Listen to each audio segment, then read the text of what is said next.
This video will explore the so-called Rothschilds of the East, or the Sassoon family, and the opium trade that they controlled. This video was inspired by images of Israeli settlers spitting on Christians in Jerusalem. This is an ongoing problem that remains non-prosecuted, despite the fact that the United States props up the Israeli economy in every single way. In fact, Israel has socialized medicine while the United States does not. Israel is the largest recipient of American foreign aid and has been since America started giving foreign aid in the wake of World War II. The aid provided to Israel by the United States eclipses all other aid provided to any other country. I will not be referring to Israel as a country and instead may refer to it as occupied Palestine due to the international scholarship that indicates Palestinian land rights exist in what is referred to as Israel by Western journalists. The statistics that you see here are given by the United States State Department and reflected in foreign aid provided by the American government, but they omit all of the private contracts as well as the donations provided by Americans sympathetic to Israel and going on birthright and other Israeli projects. These figures also show the importance of the boycott, divestment, sanction movement, or BDS, which has generated a lot of ire in the United States, but remains a legitimate movement because the amount of aid given to Israel is so extreme. One may ask, why is the United States providing so much aid to Israel, which is supposed to be very technologically advanced, very democratic, and very good with their own economy?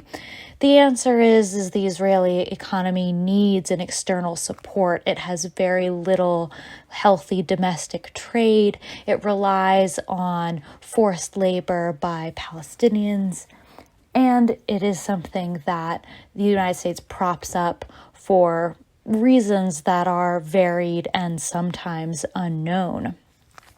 It's also worth mentioning that there is a very powerful lobby in the United States that has imposed different state regulations on doing business with Israel.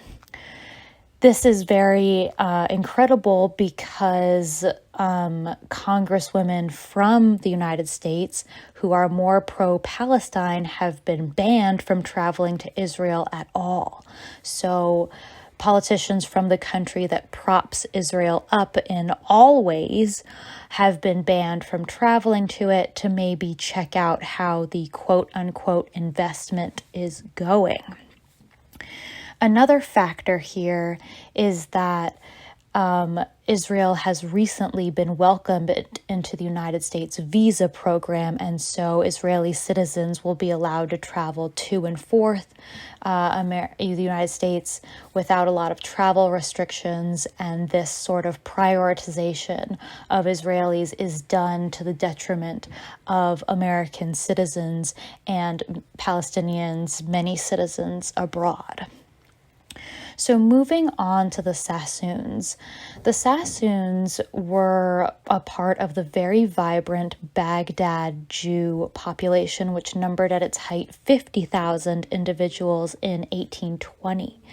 At its top is David Sassoon, and he was related to the treasurer of Baghdad at the time, and that is how they were able to acclimate their wealth. Now, contrary to popular belief, the Jews didn't encounter a lot of resistance from Iraqi forces until the 1940s, when there was a rebellion and the investigation into usury by Iraqi Jews and deceit really took hold, with rumors of a Jewish nationalist state, which would be Israel, were swirling around at the time. The name Sassoon is related to the Persian word susk, which means parasite or bedbug. So, as we go through these facts, you will note that the spin given to them by Western media is that greed is good, and so the creation of an empire built on drugs is supposed to be taken as a positive. David Sassoon escaped Ottoman Baghdad for Iran in the late 1820s. The son of Sheikh Sassoon ben Saleh, a long-serving former chief treasurer to the city's pashas, David had been threatened and supposedly held hostage by Baghdad's governor. When the aging sheikh, once the most eminent Jew in Baghdad, joined him soon after, it capped a remarkable fall from grace for the family, who had been very successful in Baghdad, lending and borrowing money for decades. Bombay was the fast-growing commercial jewel in the crown of Western India, with the cotton and opium trade key to its prosperity. When David arrived in the city, he arrived with his father's carefully cultivated network of contacts among merchant families across the Ottoman Empire and Iran. It should also be noted that David Sassoon spoke multiple languages, and his insistence on speaking these various languages from Persian to Arabic to Hebrew instead of learning Hindi or English gave him a sense of credence to other Jewish and Arab traders. He regarded a good reputation as a priceless asset and built long-lasting and enduring bonds of trust and confidence among those with whom the family traded. They insisted on building their own communities first and neglecting the communities around them for decades. In later life, David Sassoon would build schools and hospitals, but in the beginning, he was certainly focused on himself. And when we review the books about the Sassoon family, many written by their relatives, we can see that still sense of community exists today, with these books repeatedly being mentioned, from Joseph Sassoon's books to Joseph Kaufman's books, and the Jewish community rallying around their authors in a way that is unique. You don't really see that in Christian authors or any other group, really. The lesson about having a reputation that was highly regarded was drilled into David Sassoon's two eldest sons, Abdullah and Elias, and it was the cornerstone upon which the family's future business success would rest. Upon arriving in Bombay, he added fluency in local languages to Arabic, Hebrew, Turkish, and Persian, and spent a long time getting to know traders and agents at the city's cotton exchange while closely monitoring international developments which might affect prices. At the time, India's cotton mills were staffed by slaves, and many of them were children. This was well known at the time and actually highlighted by American authors such as Louisa May Alcott in Little Women. Having slaves work for cotton mills was not distasteful to David. In Judaism, as in Islam, having slaves is a part of those religions. Initially trading in textiles, Sassoon began a steady but cautious rise. It would be over a decade before he was recognized as one of the major players in the Arab Jewish trading community.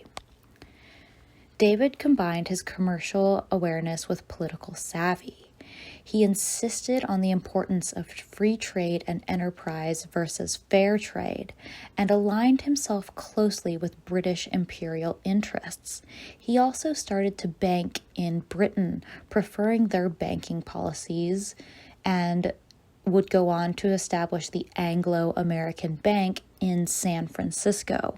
Why he chose Anglo to emphasize was a way to earn the trust of other people, especially other Westerners. Now, in just a short time, the First Opium War of 1839 to 1842 broke out.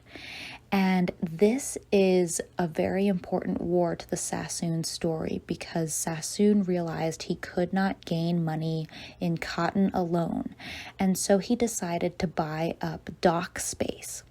In buying up dock space, he was looking towards the very fast-moving steamships, and he was able to provide docking space to them and get first pick of their wares, from precious metals to spices to textiles to opium. Raw opium could be harvested early from India and used to make raw poppy could be harvested early in India and used to make opium. We are talking about a pre-aspirin world, so think of the kind of pain that would have to be alleviated in many of these countries without any assistance. And you understand why people turn towards alcohol for centuries. Now, opium was not a popular painkiller in much of China until Sassoon's hold on its economy. Opium was seen as dirty and sort of dangerous, and it was difficult to get from India and Afghanistan and Pakistan. Sassoon changed all of that. He decided to move his opium crop to Hong Kong, a major port, and working with British industrialists there, he decided to make China his commercial customer center. And so what he and his family did was spin this idea of opium as a substance for the aristocrat. It was a substance that could only be appreciated by the highborn. And he decided to market it towards scholars. And he decided to market it as a high-end drug, sort of the way cocaine was marketed in the United States for a while with certain movies. And so we see this movement towards opium by the Chinese people, and we see the ability for raw poppy to be harvested quicker and quicker, and for that product to be transformed into opium. In a short time, the Sassoon family managed 70% of the global opium trade, and it was this that made their money, not textiles. I think Sassoon realized that he could only make so much profit with textiles, and he moved into the more profitable market, which was drugs. Now, opium was and is highly addictive, and so while these scholars and aristocrats were told, you're only going to be addicted a short while, this was totally false. And they needed opium again and again, and visits to the opium dens again and again to get their high.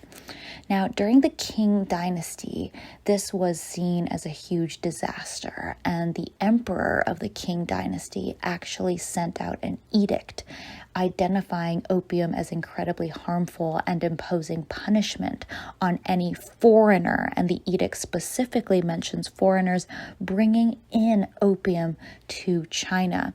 However, this edict was largely ignored, and so we see the buildup to the First Opium War of 1839 to 42. Britain, wanting to protect its millions of pounds sterling now sitting in its banks thanks to the Sassoon family, quashed China's effort to stem the flow of the powerful narcotic into the country. The Sassoon family sent energetic and tenacious 24-year-old son Elias to scout the lay of the land and seek out new customers in the wake of this devastating war. The controversial story of opium is woven throughout more than 80 years of the Sassoon dynasty, whose control of the opium trade in India and China by the late 19th century was inextricably linked to their wealth and influence, writes Joseph Sassoon, one of their defendants. The profits from opium propelled the Sassoon business forward. Local business branches after 1860, overseen by David's sons and named House of Bombay or House of Shanghai, were established. These houses insisted on trading more than just opium and so became conglomerates based on addiction. Silver and gold, silks, gums and spices, opium and cotton, wool and wheat, whatever moves over sea or land feels the hand or bears the mark of Sassoon and Company. Agility thanks to a diversity of both suppliers and locations to trade and a reputation for straight dealing, however true or false, underpinned the business's success. So too did David Sassoon's unquestioned authority and a shared sense of mission within the family that they did not share outside of the family. Business acumen was combined with levels of philanthropic giving. 0.25% of each trade, whether profitable or not, was recorded as a charitable surcharge, or in Hebrew, tzedakah, in branch ledgers.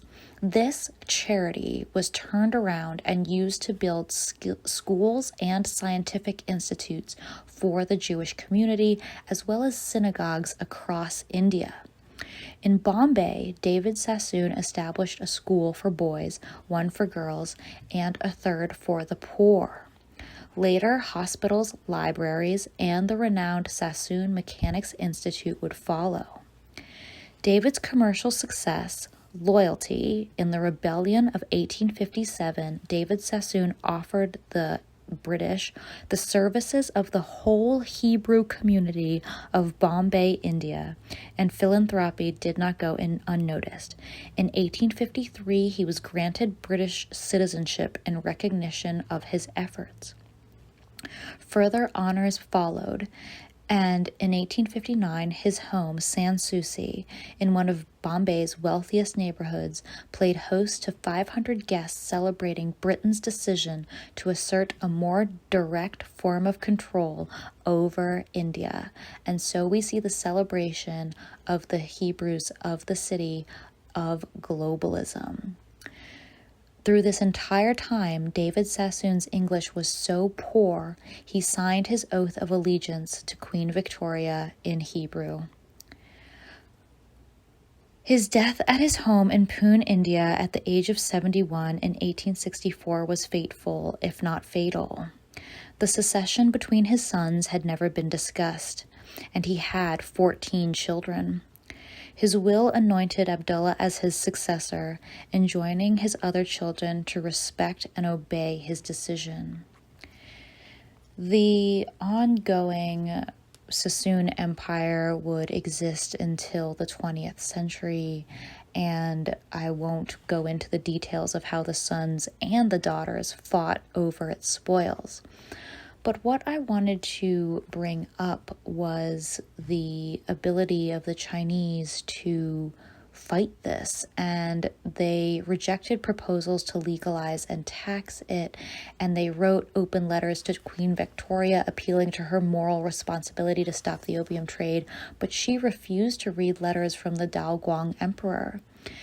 It was only then in 1839 that the Qing dynasty resorted to using force in the Western Merchants' Enclave. They organized coastal defenses and demanded that British opium dealers hand over 2.37 million pounds of opium. And so when it comes to globalism, the only resounding response ever seems to be by force. The Qing dynasty understood the impact of public displays, and so they ordered the seized opium to be destroyed in the public to show the government's determination. All other supplies were confiscated, and a blockade of foreign ships on the Pearl River were also ordered. But tensions escalated in China thanks to the Sassoon greed, and British sailors killed a Chinese villager. The British government refused to hand the accused men over to Chinese authorities for court. Fighting later broke out with the British Navy destroying the Chinese naval blockade, and they launched an offensive. All of this was due thanks to Sassoon keeping his millions of pounds in British banks. As you hear this, it may remind you of another family, the Sackler family, a Jewish family that owned Purdue Pharma. This year, it was announced that they will be protected from lawsuits linked to the American opioid crisis in exchange for a $6 billion settlement. The family have long demanded civil immunity from their claims that their company's drug, Oxycontin, was not addictive. They knew this drug was highly addictive, and they went to doctors directly instead of to clinics and pharmacies and encouraged doctors to prescribe this drug to their patients. These doctors, instead of doing their own research or relying on clinical data, would prescribe Oxycontin willy-nilly. One has to remember of all the Americans that are in highly taxing physical jobs in our warehouses, in our navy yards, in our shipyards, in our fields. Working as an American can be very physically demanding. And so with all of the Americans with chronic pain, Oxycontin, a non-addictive opioid, seemed like a godsend. But through the entire time, the Sackler family were lying through their teeth. And the addiction rate of Oxycontin that spiraled into needing higher and higher doses, depending on heroin, depending on fentanyl, can be seen on the streets of every major American city today.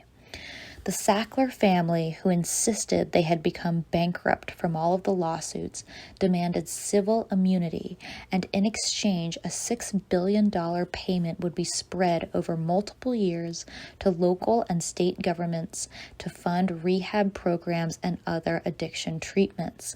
This is a sad outcome when we consider the level of corruption at every level of American government that is going to squander this money. Roughly and just $750 million of the Sackler family settlement will be distributed to individual victims of the opioid crisis and their families. This is the price the Sackler family puts on American life. As part of the settlement, the Sackler family will give up ownership of the company, which was inextricably linked to them. The company Purdue Pharma will be rebranded as Canoa and supposedly send its profits to a fund to help treat addiction. The family was made to listen to stories of those impacted by the drug as part of the deal. Many of the complainants were state and local governments who alleged Oxycontin triggered an opioid epidemic. If your attorney general has not pursued Purdue Pharma for their crimes, I would ask them why. The family also allowed their name to be removed from buildings such as the Solomon R. Guggenheim Museum in New York, the Louvre in Paris, where it formerly was on a 12-room wing, and various scholarships. In 2021, there were more than 100,000 overdose deaths in the United States, with opioids involved in 75% of those, according to the United States Centers of Disease Control and Prevention. Purdue Pharma promoted opioids as non-addictive painkillers, and the company previously pled guilty to charges relating to its opioid marketing. Purdue Pharma said in a statement they would focus on investing money into victim compensation, opioid crisis abatement, and overdose rescue medicines going forward.